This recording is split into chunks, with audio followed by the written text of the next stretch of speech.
Frame of reference. आज के video में हम फ्रेम ऑफ रेफरेंस के बारे में जानेंगे, जो कि बीएससी फर्स्ट ईयर की फिजिक्स की यूनिट फर्स्ट की टॉपिक है। तो जैसा कि आप लोग जानते ही होंगे कि बीएससी फर्स्ट ईयर के 3 पेपर होते हैं। तीनों में से पहला पेपर जो होता है वो मैकेनिज्म एंड वेब का होता है, जिसके अंदर 4 यूनिट होते हैं।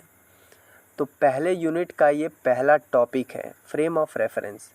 वैसे तो ये बीएससी फर्स्ट ईयर के लिए ही है, लेकिन आप 10वीं 12वीं के अंदाज से भी इसको देख सकते हैं। तो आइए इसे समझते हैं। मान लीजिए कि आपको एक फ्रेम दिया जाता है और उस फ्रेम के अंदर एक पॉइंट लगा दिया जाता है। फिर आपसे पूछा जाता है कि इस पॉइंट का पोजीशन बताओ। तो आप क्या करेंगे? सबसे पहले उस पॉइंट के पोजीशन को बताने के लिए आपको कोऑर्डिनेट्स चाहिए। कोऑर्डिनेट्स एक्स वाई जेड, जो कि आप प्रीवियस क्लासेस में जानते हैं कि ये क्या होते हैं। अब मान लीजिए कि उसी फ्रेम के अंदर जो आपको पॉइंट दिया गया है, अब वो पॉइंट मूव कर रहा है, मोशन कर रहा है।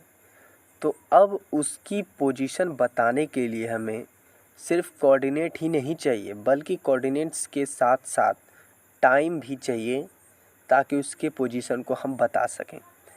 बस यही है frame of reference. A system of coordinate axes required to define the position of a object or an event is called frame of reference। एक ऐसा कोऑर्डिनेट का सिस्टम जो कि हमें ज़रूरत पड़ता है किसी भी ऑब्जेक्ट या इवेंट के पोजीशन को बताने के लिए, उसी को हम फ्रेम ऑफ रेफरेंस कहते हैं। To describe the motion of a body, we should know some basically that with respect to what this motion has been measured। अब मोशन को डिस्क्राइब करने के लिए हमें कुछ और चीज़ों के बारे में जानना होगा। तो फ़िलहाल आपके कोऑर्डिनेट सिस्टम तो ये हैं जो कि आपके स्क्रीन पे दिखाई दे रहे हैं। आगे हम बढ़ते हैं। To describe full motion of a particles we must know its position at different instants of time. जैसा कि मैंने आपको पीछे बताया था कि अगर वो पॉइंट मूव करने लगें तो हमें उसकी पोजीशन बताने के लिए हमें टाइम की आवश्यकता पड़ेगी। तो मोशन को पूरी तरह से, यानी कि एक पार्टिकल्स के मोशन को पूरी तरह से बताने के लिए हमें वो हर जो समय पे चेंज हो रहा है उस समय को जानना बहुत ज़रूरी है। The velocity and acceleration of a particles can be determine as v equal to D X upon में D T and a equal to D V upon में डी टी। डी जो कि डेल्टा को प्रेजेंट कर रहा है, we जी जो कि वेलोसिटी को प्रेजेंट कर रहा है, आर जो कि डिस्टेंस को प्रेजेंट कर रहा है, और टी जो कि टाइम को कर रहा है, और ए जो कि एक्सेलरेशन को दिखा रहा है। The time of occurrence and the point taken together are called event in frame of reference. जो भी समय लगता है या पॉइंट जो लिया जाता है उसी को हम इवेंट कहते हैं फ्रेम ऑफ रेफरेंस में। अब फ्रेम ऑफ रेफरेंस 2 प्रकार के होते हैं, inertial frame, non inertial frame. तो अब हम इनर्शियल फ्रेम के बारे में जानेंगे। Newton's first law of motion is also known as law of inertia. जैसा कि हम लोग जानते हैं कि न्यूटन्स का जो पहला नियम था उसी को हम लॉ ऑफ इनर्शिया भी कह सकते हैं। आगे बढ़ते हैं। A reference frame a coordinate system in which Newton's first law of motion holds good is known as inertial frame of reference.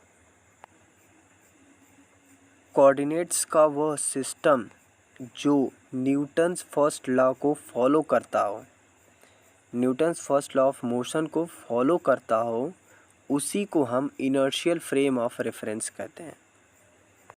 तो जबकि इसमें बॉडी हमेशा रेस्ट में होती है तो इसका कोई एक्सेलरेशन नहीं होगा। जब मोशन ही नहीं होगा तो एक्सेलरेशन कहाँ से होगा? तो इसीलिए ये फ्रेम अनएक्सेलरेटेड होता है। अब बात करते हैं नॉन इनर्शियल फ्रेम के बारे में। इनर्शियल फ्रेम में बॉडी रेस्ट में थी और वो अनएक्सेलरेटेड फ्रेम में थी। लेकिन अब बॉडी नॉन इनर्शियल फ्रेम में आ गई है, तब उसके पास मोशन हो गया है, अब वो एक्सेलरेटेड हो गई है। तो बस यही है नॉन इनर्शियल फ्रेम। अगर हम इसकी डिफिनीशन के बारे में बात करें तो such frame of reference having acceleration motion relative to an inertial frame are called non inertial frame. तो अगर बॉडी फ्रेम के अंदर मोशन में आ गई है तो हम उसे नॉन इनर्शियल फ्रेम कहेंगे। अब अगर आपसे कोई पूछ दे कि अगर बॉडी के पास एक्सेलरेशन है तो वो नॉन इनर्शियल फ्रेम में है, तो क्या सारे जो टाइप्स होते हैं एक्सेलरेशन के वो सबके लिए लागू होता है? तो आप कहेंगे कि जी हाँ, एक्सेलरेशन जितने भी प्रकार के होते हैं ये नियमों सब पे लागू होता है। जैसा कि आप सेंट्रीपिटल एक्सेलरेशन में देख सकते हैं। इसमें क्या होता है कि एक बॉडी होती है जो कि अपने एक्सिस के अकॉर्डिंग घूमती रहती है, तो ये भी नॉन इनर्शियल फ्रेम का एक एग्ज़ाम्पल हो जाएगा। तो वही हम दूसरे एग्ज़ाम्पल की बात करें जो कि बीएससी में अधिकतर पूछा जाता है, अर्थ के ऊपर। अर्थ हमारा एक नॉन इनर्शियल फ्रेम का एग्ज़ाम्पल है। Velocity of earth in 1 year around the sun revolute is equal to v equal to 2 pi r upon में t is equal to 3 into 10⁴ metre per second and centripetal acceleration of the earth due to revolution v equal to v² upon में r equal to 6 into 10⁻³ metre per second, और इसके orbital का radius 1.49 into 10⁸ kilometre होता है। तो इसी के साथ ये टॉपिक ख़त्म होता है। Thank you for watching.